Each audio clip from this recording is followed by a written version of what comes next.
Ever stared at a big project and thought, nope, not today? You know the one. That essay, that business plan, that creative thing you've been totally getting to since last Tuesday, or maybe last year.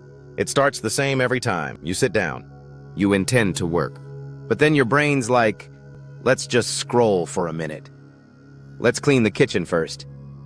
Let's rearrange the apps on our phone. Boom. Procrastination. Activated. And it's not because you're lazy. It's because the task feels huge, scary, unclear. You're not even sure where to start, so your brain does the safe thing, nothing. But what if I told you the key to starting anything is as simple as 2 minutes? The problem of procrastination. Let's be real for a second. How many times have you sat down to do something important, and then suddenly your kitchen needs organizing, your inbox needs zeroing out, your dog looks like it needs therapy, and oh look, the entire internet is suddenly fascinating. Sound familiar? You stare at the blank page, you crack your knuckles. You tell yourself, okay, focus. But then the weight of everything crashes down. Where do I begin? What if I mess it up? What if it's not good enough? And just like that, the fear kicks in. Not just fear of doing the work, fear of failing, of falling short, of not being ready. So we do what most of us do when our brain feels threatened. We shut down. We put it off. We avoid. But here's the twist. The longer we avoid, the heavier the task feels. And the heavier it feels, the more we avoid.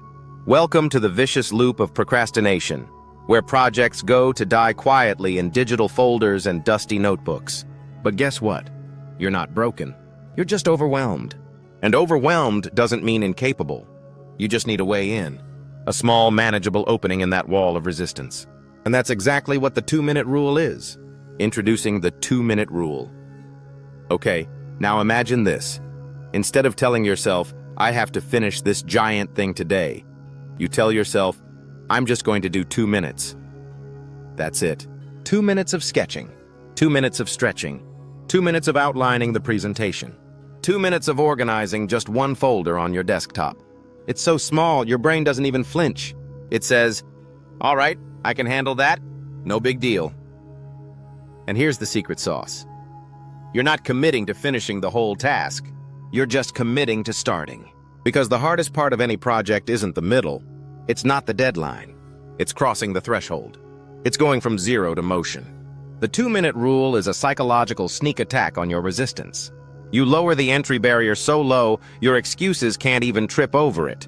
And once you're in, the inertia is gone. You're not about to start, you're in it. You're doing the thing. And that subtle shift, from stillness to motion, is everything. It's the same trick Olympic athletes use to get out of bed at 5 a.m., the same trick writers use to overcome blank page syndrome, the same trick you can use to stop thinking and start becoming. Because you don't need a 10-year plan today. You just need 2 brave minutes. That's why it works. Okay, so now you're probably thinking, sure, 2 minutes sounds cute, but can that really change anything? Yes, and here's why. The 2-minute rule works because it speaks to a deep, primal truth about human psychology. We don't need massive motivation to start something. We just need a tiny spark.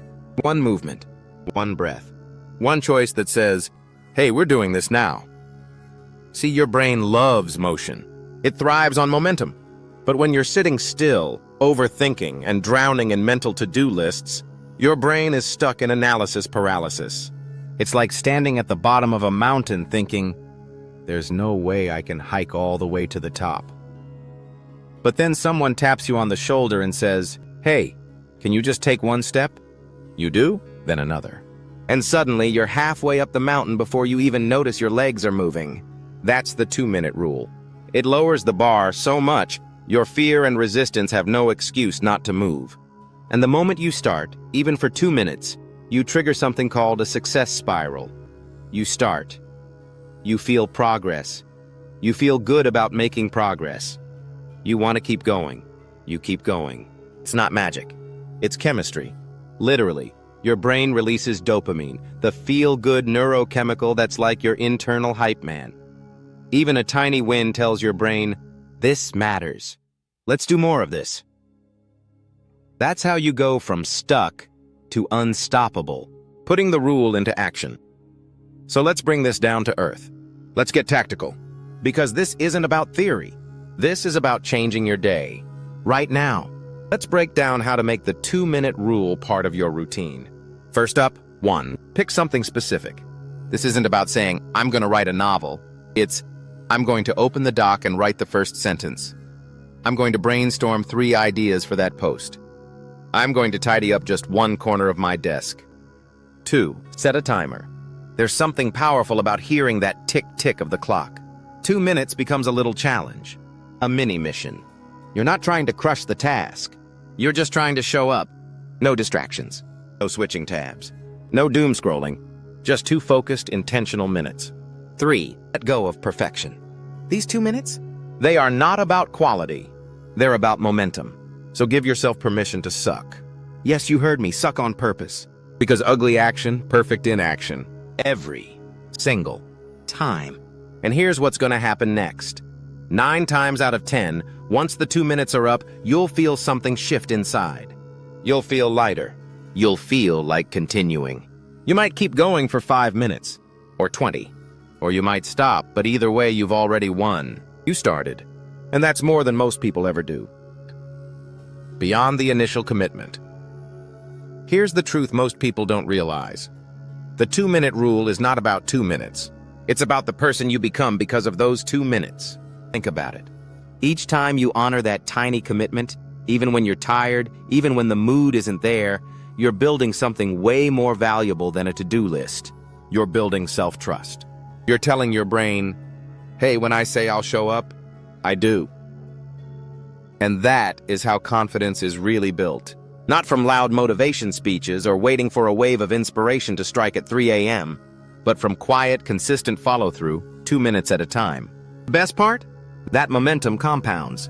You go from 2 minutes of sketching to a portfolio, from 2 minutes of reading to finishing books, from 2 minutes of working out to feeling strong, energized, and proud of your reflection. It's like watering a seed every day. At first, it's just a drop, but you keep at it. And one day, boom, you're standing inside the forest you planted. This is what creates a growth mindset in real time. Not because you're perfect. Not because you never procrastinate again, but because you now have a tool to get unstuck instantly. So if you're stuck right now, on a dream, a deadline, or even just the laundry, here's your permission slip. Don't try to finish it. Just start it. For 2 minutes. Let the 2-minute rule be your doorway to movement. Because once you start moving, everything changes. Final takeaway. Here's what I want you to remember. Procrastination isn't a personality flaw. It's a reaction to fear, overwhelm, and perfectionism. And the 2-minute rule? It's your way out. It's a pattern breaker, a momentum builder, a life changer disguised as a tiny habit. So here's your challenge. Today, not tomorrow, not next week, pick one thing you've been avoiding. Set a timer for 2 minutes and start. Doesn't matter how small.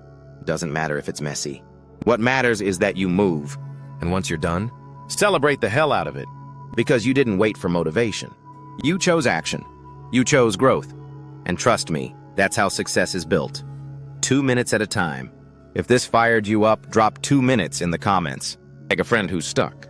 Or better yet, go start your timer now. And come back and tell us what you did. Because the first step doesn't have to be epic. It just has to be yours. See you in the next one. First, go take those 2 minutes.